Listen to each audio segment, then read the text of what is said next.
Today, Precarious plays The Legend of Zelda Majora's Mask. So it's kind of cool. We've only got 2 songs left to find, and that makes me kind of excited. This game wears me out sometimes. Yeah. And seeing this, like just noticing it while we were doing the sync, it just lifted my spirits all higher.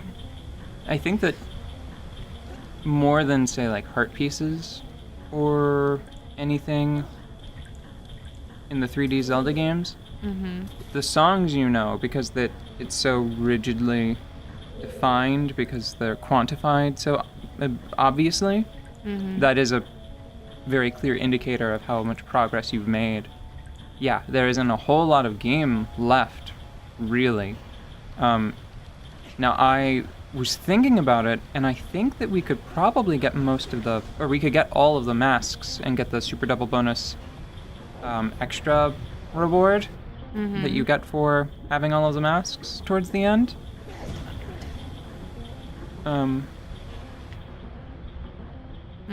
Without too much trouble, because I calculated, like I did some mental cataloging to think about like which ones we have to get and which ones will be easy to get. Like I'm pretty sure that there's one that we've been able to get since you acquired the spin attack. Yeah. And I just never made a point. You know those dancing bushes? Like sometimes there will be a ring of shrubs, and whenever you cut one, the rest will like go and shimmy away. Yeah. That is connected to a mask. Like solving that little scenario with a spin attack that wipes out all of the bushes simultaneously. Yeah. That gives you, I think that gives you a mask straight away. I don't think you need anything more than that. Maybe the lens of truth? I can't recall.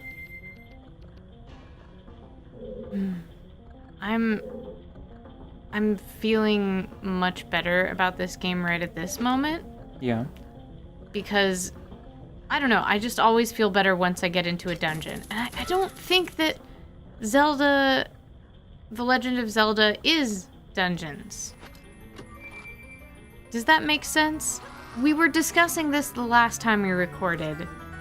And It's like what's core to Zelda, and maybe dungeons isn't on that list. Yeah, which is kind of...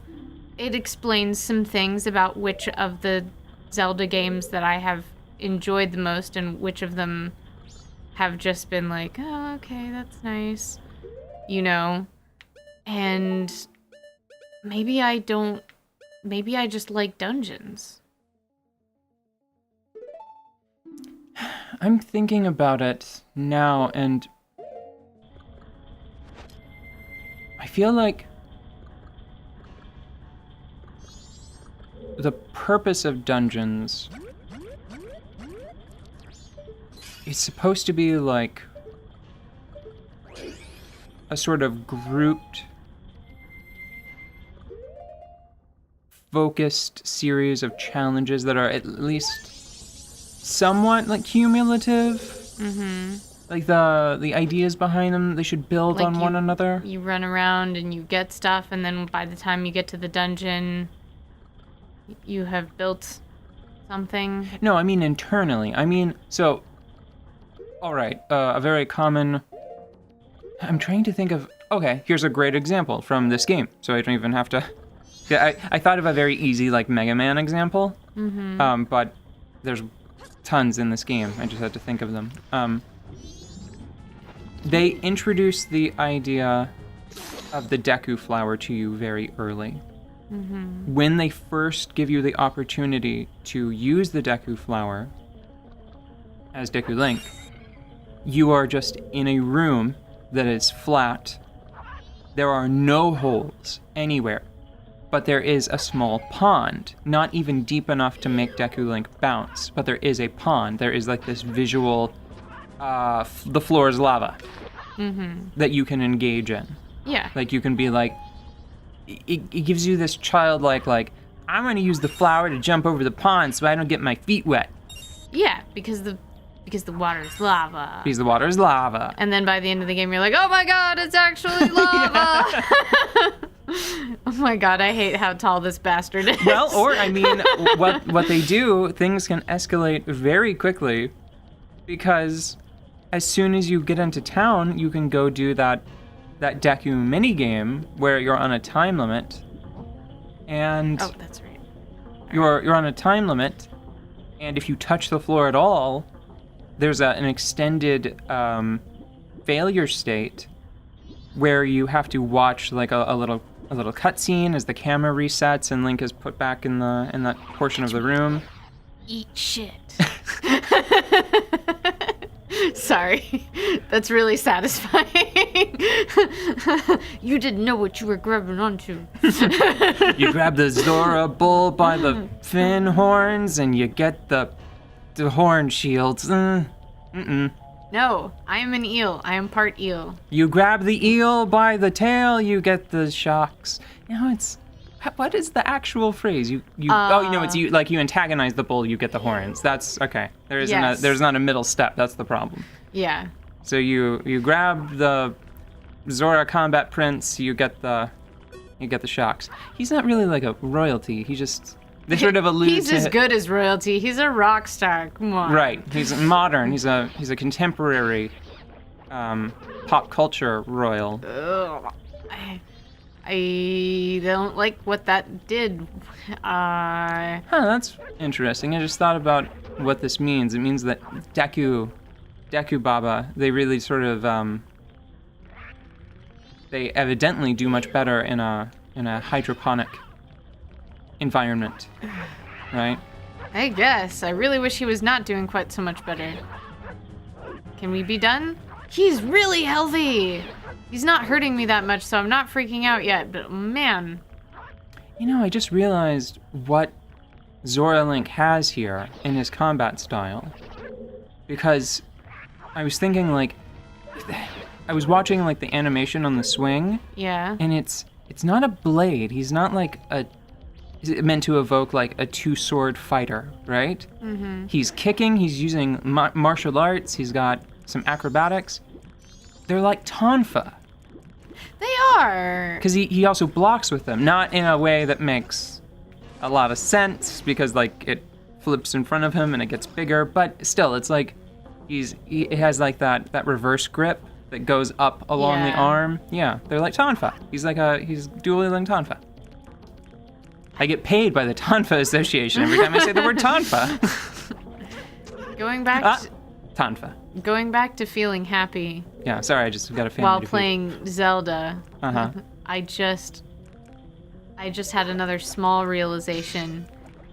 I was just thinking about, like, what makes me like this type of problem solving of traversing and filling out a map so much. Yeah. And then I realized it was Zero Mission. Oh, yeah.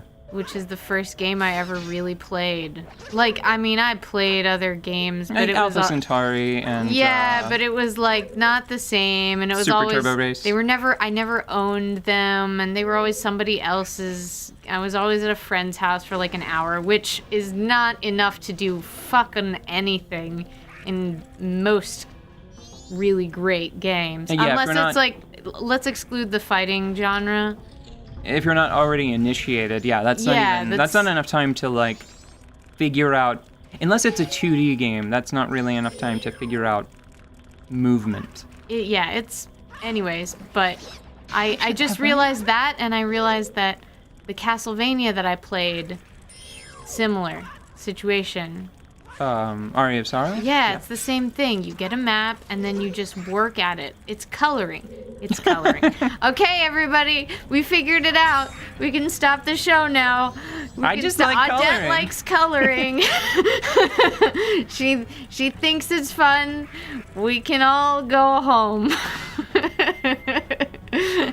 Have I told you about my first experience with 3D games? No, I don't think so. I'm not sure if it was a Walmart or a Toys R Us. I'll trade you. There was a kiosk And I'm talking about 3D games. I played a Super Nintendo's worth and a Sega Genesis worth and a regular Game Boy's worth. I did not expect that. Neither did I. Did not. You got him by his little cheekies. I'm sorry. Pause. I think I picked the mic. I'm sorry. God, I have to. Rat's ass just in my face. Oh my god. I think that's as good a place to stop as any explosive rat ass. It's too funny. I was not expecting that. This subversion of expectation combined with existing butt hilarity is too much. I've got something very serious to say. Whenever you're ready, madam. Now I have like church giggles.